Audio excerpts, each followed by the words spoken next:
Okay MCom. I hope आप लोगों ने पहले 3 लेसन ऑडिटिंग के बहुत अच्छे से पढ़ लिए होंगे, दिमाग में भी आ गया होगा।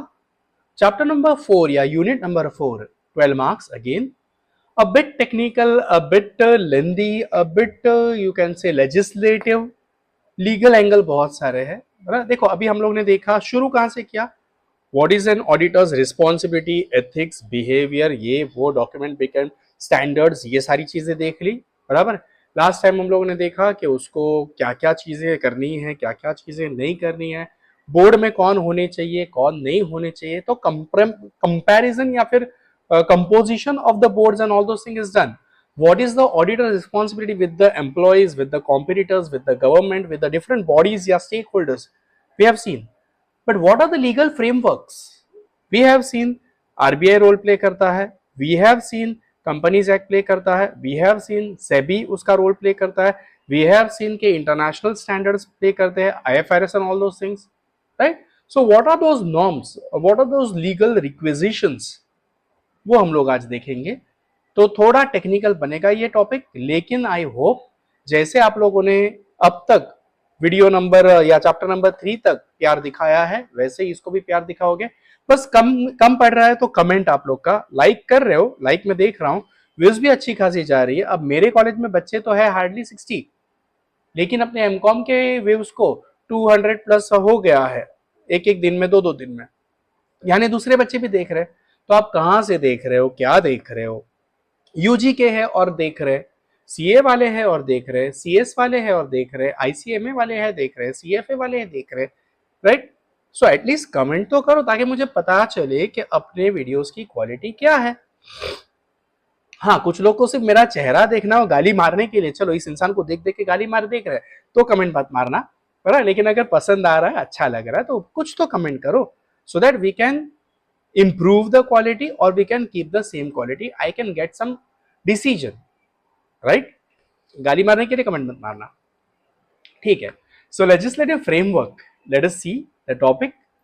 Yes, for corporate governance in India. Corporate governance, we have seen what it is in different types of companies. Corporate governance is listed in SEBI, LODR. What is LODR? So listing obligation and disclosure requirement. Okay. Regulations 2015. LODR is a comprehensive framework. तो नाम से ही पता चल रहा है, listing obligation, आपको company list करनी है स्टॉक एक्सचेंज पे, तो कुछ ना कुछ तो ऑब्लिगेशंस होंगे, कंडीशंस होंगे कि इतना इतना शेयर्स आप इशू कर लो, पहले डायरेक्टर्स को क्वालिफाइंग शेयर्स जो होते हैं वो इशू कर लो, आपके डायरेक्टर्स अपॉइंट कर लो, आपका बोर्ड अपॉइंट कर लो। If you are fulfilling those conditions only then you will be allowed to list, बराबर है। and disclosure requirements. If you are listed on the stock exchange, obviously you should tell to the general public. Only then the general public will gain confidence in you. चलो बाबा listed company है, अपना पैसा डूबेगा नहीं, या डूबा तो भी chances बहुत कम है, right? So is a comprehensive framework that mandates listed company to adhere to stringent corporate governance norm. These regulations aim to enhance transparency, बराबर है, accountability and investors protection by enforcing specific disclosure obligations and governance structure. So what are the things that you have to disclose? Key provisions, क्या क्या provisions है यहाँ पे? Board composition, तो हमने देखा एक समाज सेवक होना चाहिए, एक औरत होनी चाहिए, एक लीगल बैकग्राउंड का पर्सन होना चाहिए, मिनिमम 2 अपने कमर्शियल कॉर्पोरेट गवाही होने चाहिए, बराबर। So what is the board comprising of? Those things, at least 1/3 of the board must comprise independent directors. The chairperson and CEO roles should be separated in certain cases. Women representation on board is mandated, right? Audit committee हमने देखी, अलग अलग committees थी, तो audit committee में एक CA होना चाहिए या नहीं होना चाहिए? होना चाहिए। एक इंडिपेंडेंट डायरेक्टर होना चाहिए या नहीं होना चाहिए? होना चाहिए। समाज सेवक बैकग्राउंड होना चाहिए या नहीं होना चाहिए? होना चाहिए। इंटरनल कंट्रोल्स, इंटरनल चेक, आपकी पॉलिसीज क्या है वो आपने डिस्क्लोज करनी चाहिए। Yes. Must be chaired by an independent director, must be chaired मतलब चेयरमैन उसका वो होना चाहिए, वरना चेयर लेके घूमते बैठोगे। Responsible for financial oversight, internal controls and regulatory compliances. Nomination and remuneration committee, ये क्या फिक्स करेगी? आपका remuneration. Determines policy related to executive remuneration and succession planning. Succession planning we have learn very detail, I guess in chapter 1 या chapter 2, chapter 1 के video number 2 में शायद, बराबर, देख लेना आप लोग पीछे जाके। रिस्क मैनेजमेंट कमिटी, राइट, तो रिस्क तो होता ही है बिजनेस में, अब भी लास्ट चैप्टर में हमने देखा है, ensures risk assessment, mitigation strategies and compliance with regulatory changes. Related party transactions, so we have seen there are various stakeholders who are related with the companies, so how to deal with them, in which way, grievance आए तो solve करने का आपका grievance strategy क्या है, वो चीज होनी चाहिए. Companies must seek shareholders approval for material transactions, all RPTs must be disclose to stock exchange and in financial statement. क्योंकि स्टॉक एक्सचेंज आपकी कंपनी को सिर्फ एग्जिस्टेंस दे रहा है, कंपनी काम तो इंडिपेंडेंटली करने वाली है, तो कैसे कौन से दायरे में या कौन से व्यू पॉइंट्स में या कौन से ब्रांचेस में आप कैसे कैसे डील करने वाले हो, वो आपको बताना जरूरी है. विसल ब्लोअर पॉलिसी, अगर खतरे की घंटी बजी है तो उस घंटी को आप कैसे सॉल्व करने वाले हो. Establishes mechanism for employees to report unethical practices. Disclosure on corporate governance. Obviously, companies must publish an annual report detailing governance practice, policies and compliances. बराबर. Role of stock exchange in corporate governance. Stock exchange क्या role play करता है? Obviously, company को existence दे रहा है, बराबर. तो company की पूरी ट्रांसपेरेंसी यही बताएगा, लीगल इलीगल काम ये नजर रखेगा, फ्रॉड्स इसके जो भी है अगर है तो उसके ऊपर नजर रखेगा, ऐसी कंपनीज को वो बाहर निकाल देगा या बैन कर देगा या फिर ब्लैकलिस्ट कर देगा. ऐसी कंपनी अपने आप को रजिस्टर्ड नहीं कर पाएगी, लिस्टेड नहीं कहला पाएगी, सो पब्लिक कॉन्फिडेंस ऑटोमेटिकली लो हो जाएगा, राइट. सो एक वॉचडॉग या एक क्या बोलूं सीआईडी या एक कंट्रोलर का काम कौन करेगा? SEBI, right. Stock exchange such as BSE यानी कि Bombay stock exchange and NSE यानी कि national stock exchange play a crucial role in ensuring corporate governance among listed companies. They act as a regulatory enforcer, मैंने पहले ही बताया, बराबर, by monitoring compliances with SEBI regulations and ensuring fair trade practices. Key roles of stock exchange in governance, monitoring compliances, बराबर. क्या आपने सारे rules and regulations follow किए हैं या नहीं किए हैं? आपका MOA, AOA, all the things, whatever forms, licenses you are getting, all these documents are clear or no, बराबर. Then enforcing the disclosure नाम, आपके फाइनेंशियल रिपोर्ट्स जो भी है, आपके फाइनेंशियल स्टेटमेंट्स जो भी है, annually, half yearly, quarterly, whatever it is, you are disclosing और no. Penalties, how much you have paid, fees you have paid और नो, बराबर. The returns that you are making to the government, are they clear और no. Your dividend pay out policies, is it liberal, is it restricted, what, everything can be stated over here, बराबर. Investors protection, are the shareholders or the investors who have invested in you, either short term or long term, are you paying them dividend, are you paying them interest or no, how, in what way, if at all there is delay in payment, are you paying them additional interest on that or no, as per the government norms. ये सारी चीजें वहां पे आ जाएगी. Surveillance and market integrity, जैसे पहले बताया कि कंपनी का पूरा कामकाज जो भी है उसके ऊपर ध्यान देगी ये, frauds and all those things. Facilitating corporate actions, right, buyback, mergers, ये सब चीजें आपने देखी है, कॉर्पोरेट एक्शंस में ही आता है, बराबर है. Acquisitions, mergers, buyback, underwriting, correct, all those things. Disclosure and transparency requirement, क्या क्या बताना है? ऑब्वियसली तो एज पर द नॉर्म्स सारी लिस्टेड कंपनियों को क्या बताना है? पहला, फाइनेंशियल डिस्क्लोजर्स, बराबर.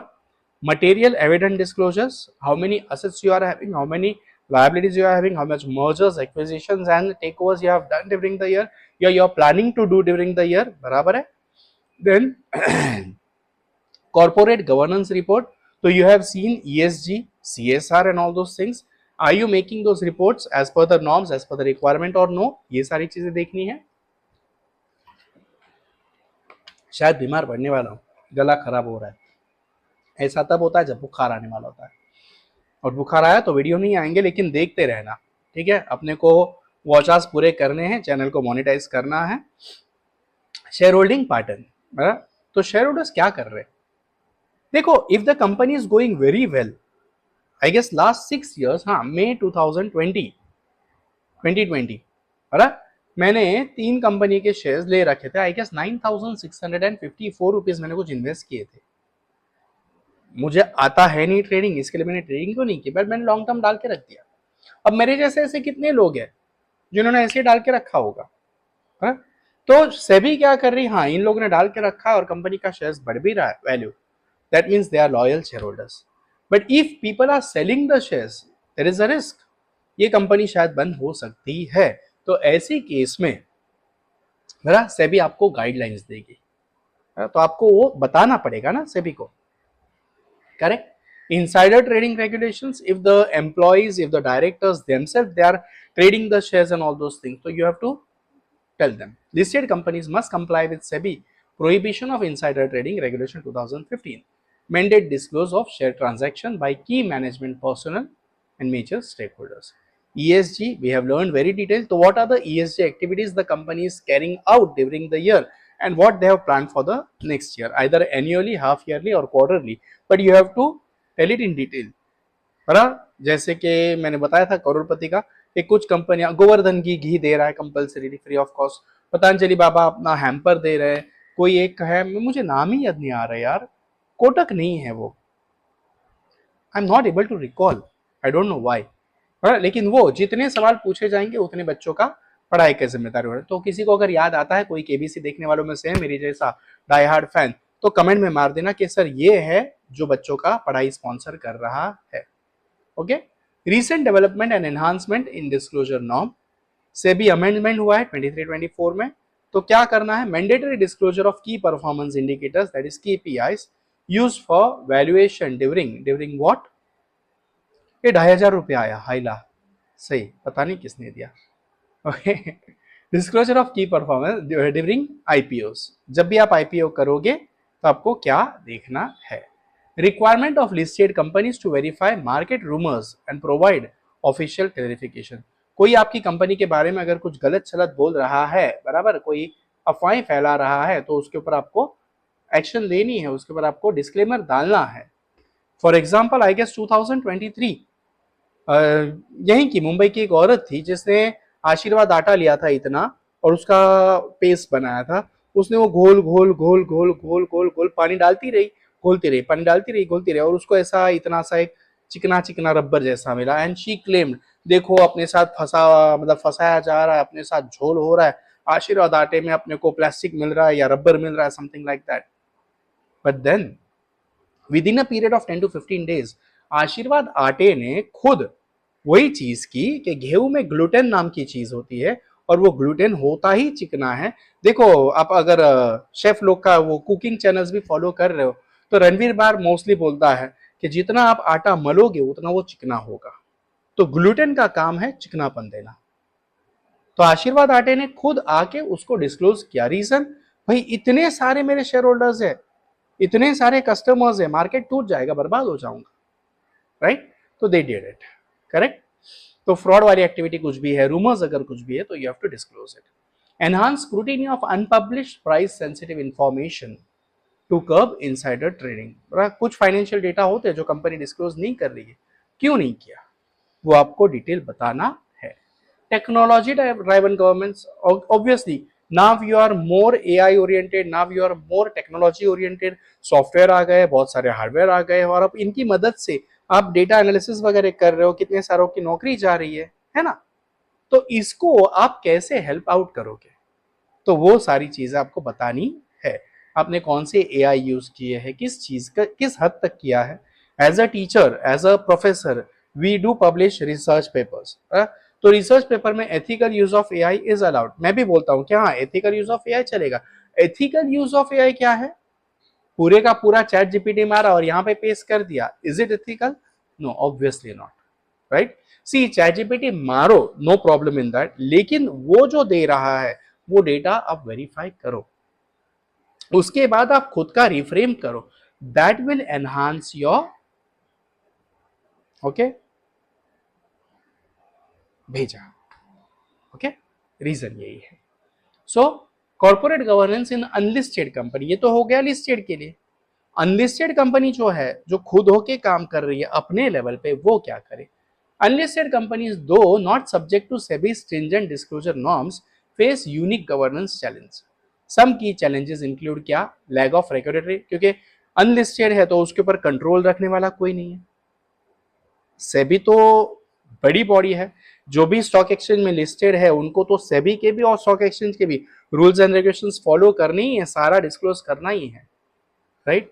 तो इनका ये है, unlike listed firms, unlisted company do not face continuous monitoring of stock exchange. Governance lapses may go unnoticed unless flagged by internal auditor or stakeholder. तो यहाँ पे ऑडिटर की जिम्मेदारी है कि वो झोल वाली चीजें थोड़ी सी हाईलाइट करे. कॉन्सेंट्रेशन ऑफ ओनरशिप है ना, अभी फैमिली ओरिएंटेड या फैमिली ओन्ड कंपनीज है, डू यू थिंक कि वो लोग सारी चीजें डिस्क्लोज करेंगे? नहीं.